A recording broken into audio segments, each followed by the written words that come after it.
अस्सलाम वालेकुम, welcome back to my channel. आज मैं आपके साथ शेयर करने जा रही हूँ वो सब मज़ेदार डिशेस जो हमने ईद पर बनाई थी।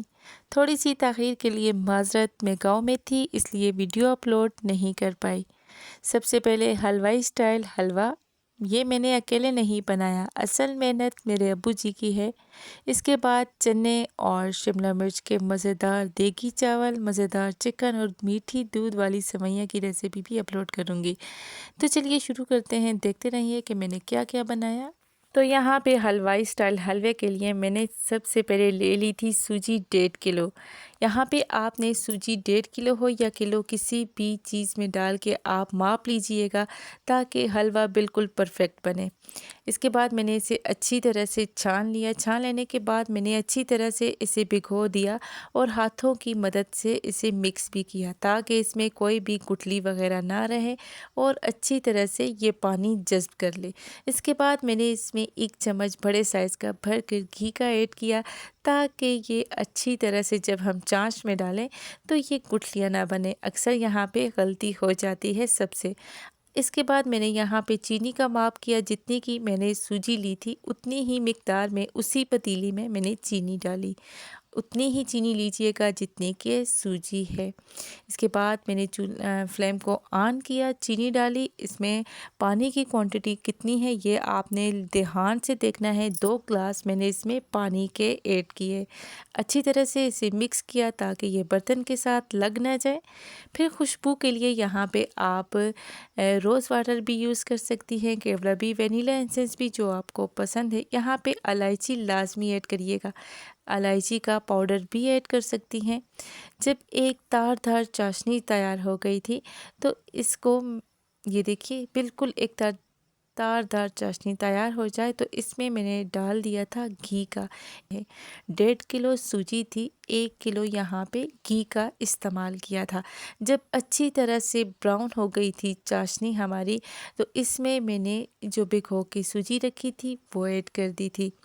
सूजी ऐड करने के बाद यहाँ पे अब्बू जी ने सारी मेहनत की थी क्योंकि इस पे बहुत ज़्यादा मेहनत होती है, पकाना थोड़ा मुश्किल हो जाता है। यहाँ पे दोनों तरफ से पकड़ कर रखा था और बहुत ही ज़बरदस्त ये हलवाई स्टाइल मज़ेदार सा हलवा तैयार हुआ था। तो यहाँ पे बिल्कुल भी चम्मच को रोकना नहीं है, चलाते रहना है ताकि ये लगे नहीं। अगर ये लग जाएगा बर्तन के साथ तो सारा हलवा, इसका टेस्ट ख़राब हो जाएगा और ये कड़वा भी हो जाएगा। अच्छी तरह से यहाँ पे जब पक जाएगा ना, ये एक दफ़ा ये घी को बिल्कुल अब्ज़ॉर्व कर लेगा, मतलब कि चूस लेगा और फिर एकदम से छोड़ देगा। इसके बाद इसमें मैंने डाला किशमिश, नारियल का बुरादा। अच्छी तरह से इसे और पका लिया। जब अच्छी तरह से इसने घी को दोबारा से छोड़ दिया तो इसमें मैंने डाल दी यहाँ पे मुरब्बा अशरफिया, क्योंकि इसका टेस्ट बहुत अच्छा आता है और देखने में भी कमाल लगती हैं। ये डालने के बाद हमने इसे मज़ीद 5 से 10 मिनट के लिए पकाया।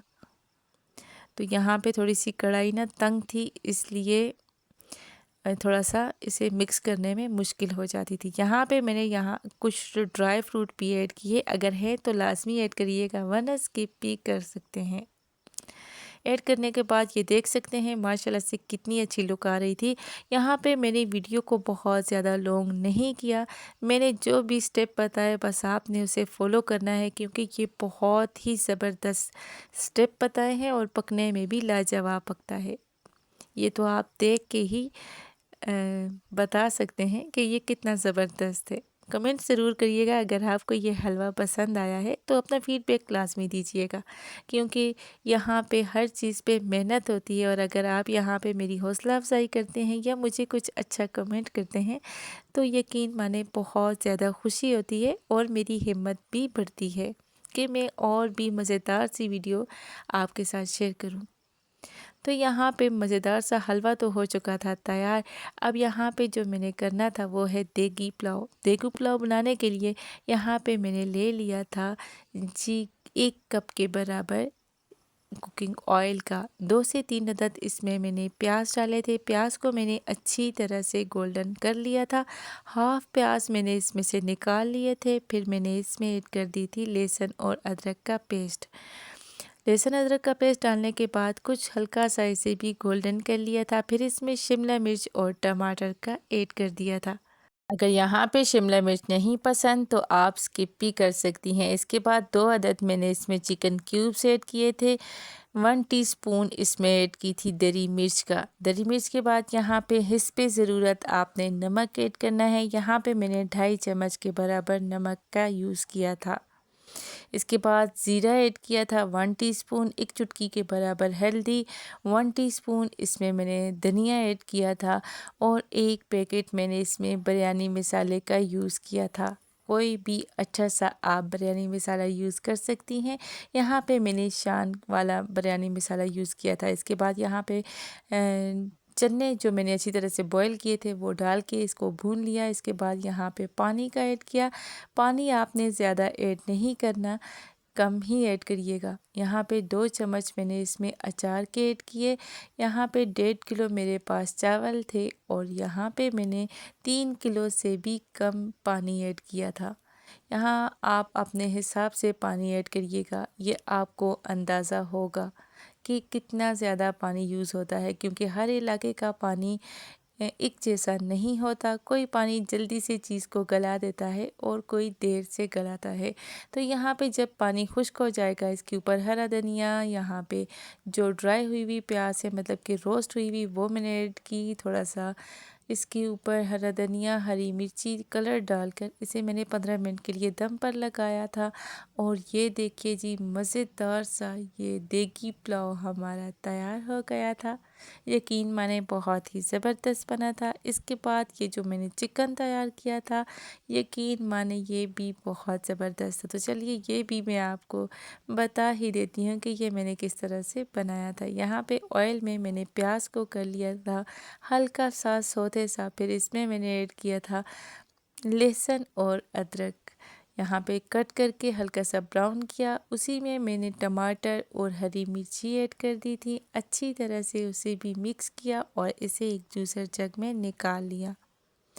यहाँ पे जूसर जग अगर आपके पास नहीं मौजूद तो आप सारी चीज़ों को सिलपत्थर पर या डंडा दोरी पर भी पीस सकते हैं आसानी से। इसके बाद चिकन को मैंने अच्छी तरह से वॉश करके रखा हुआ था, तो अच्छी तरह से इसी ऑयल में मैंने इसको कर लेना था फ्राई। फिर जो मैंने ये देखिए जग में डाल दिया था मसाला, इसे अच्छी तरह से ग्राइंड कर लिया था दही डाल के।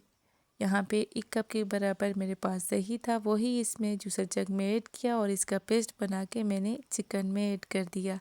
चिकन को आपने अच्छी तरह से फ्राई पहले करना है और बाद में ही आपने ये मसाला ऐड करना है। अच्छी तरह से इसे भूनना है और फिर मैंने इसमें ऐड किया था कढ़ाई मसाला। शान का यूज़ कर रही हूँ, तो यहाँ आप अपनी चॉइस से कोई भी मसाला ऐड कर सकती हैं। तो यहाँ पे हिस्से ज़रूरत मैंने तकरीबन 3 चम्मच के बराबर मसाला ऐड किया था। इसके बाद इसमें बाकी मसाले भी जाने थे, तो इसमें मैंने 2 टीस्पून लिया था नमक का, 1 टीस्पून इसमें हल्दी, 1 टीस्पून कश्मीरी लाल मिर्च, 1 टीस्पून जीरा, 1 टीस्पून धनिया, 1 टीस्पून इसमें मैंने ऐड कर दी कसूरी मेथी। ऑप्शनल है, अगर आपको पसंद है तो कसूरी मेथी लाजमी ऐड करिएगा, इससे बहुत ही ज़बरदस्त खुशबू आती है। फिर इसके बाद मैंने इसकी बहुत ही अच्छी तरह से बुनाई कर ली ताकि इसका बिल्कुल ऑयल सेपरेट हो जाए। इसके बाद मैंने इसमें थोड़ा सा पानी ऐड किया, क्योंकि मैं शोरबे वाला चिकन बना रही थी चावलों के साथ। अब इसको मैंने ढक दिया यहाँ पे 10 से 15 मिनट के लिए। जब ये अच्छी तरह से बॉयल हो गया, मतलब कि अच्छी तरह से इसे खौलाना है ताकि इसका टेस्ट बहुत अच्छा हो जाए और थिक थिक हो जाए। बहुत ज़्यादा पतला नहीं रखा और इसके ऊपर हरा धनिया डाल दिया। इसके बाद मैंने सेवइयाँ तैयार करनी थी, थोड़ा सा घी ऐड किया, इसमें 2 अदद इलायची ऐड की। अच्छी तरह से मैंने सेवइयों को तोड़ा और सेवइयों को मैंने कर लिया हल्का सा ब्राउन। यहाँ पे आँच को धीमा रख के ही ब्राउन करिएगा, वरना तो ये एकदम से जल जाती हैं। जब सेवइयाँ अच्छी तरह से ब्राउन हो गई तो यहाँ पे मैंने थोड़ा सा पानी ऐड किया, तकरीबन हाफ़ कप के बराबर। फिर इसमें मैंने हिस्से ज़रूरत चीनी का यूज़ किया। यहाँ पे वाइट शुगर मैं ऐड कर रही हूँ, अगर आपको ब्राउन शुगर पसंद है तो वो भी ऐड कर सकती हैं। वाइट शुगर ऐड करने के बाद अच्छी तरह से इसे मिक्स करके बिल्कुल दम वाली आंच पे मैंने रख दिया था। इसके बाद मैंने इसमें दूध ऐड किया और अच्छी तरह से इसे मैंने पकाया। पकाने के बाद इसमें किशमिश का ऐड किया, इस्तेमाल किया। अगर आपके पास है तो लाज़मी ऐड करिएगा। इसके बाद इसमें थोड़ा-सा नारियल का बुरादा ऐड किया। तो ये देखिए इसकी फ़ाइनल लुक माशाल्लाह से बहुत ही ज़बरदस्त ये सेवइयाँ तैयार होती हैं अगर आप इसे फ्राई करके पकाएंगी तो, कच्ची ना पकाइएगा। तो यहाँ पे सारी चीज़ें हो गई थी मेरी तैयार। तो अगर आपको ये रेसिपी पसंद आई हो तो मेरी इस वीडियो को लाइक करना ना भूलिएगा। फीडबैक अपना ज़रूर दीजिएगा कि आपको इन सब खानों में से कौन सा खाना ज़्यादा पसंद आया था। दुआ में याद रखा करें, अल्लाह पाक आपको खुश रखे, अपने हिफ्ज़ व अमान में रखे, ढेरों खुशियाँ अता करे, रिज़्क़ हलाल अता करे, रिज़्क़ रवानगी हो, कोई भी गम आपके करीब से भी ना गुज़रे। फिर मिलेंगे एक नई रेसिपी के साथ। अगर कोई फरमाइश है तो जल्दी से कमेंट्स में मुझे ज़रूर बताइएगा, मैं वो रेसिपी भी आपके साथ ज़रूर शेयर करूँगी। तो फाइनल लुक देखिए और इजाज़त दीजिए, फिर मिलूँगी। अल्लाह हाफ़िज़, फ़ी अमानिल्लाह।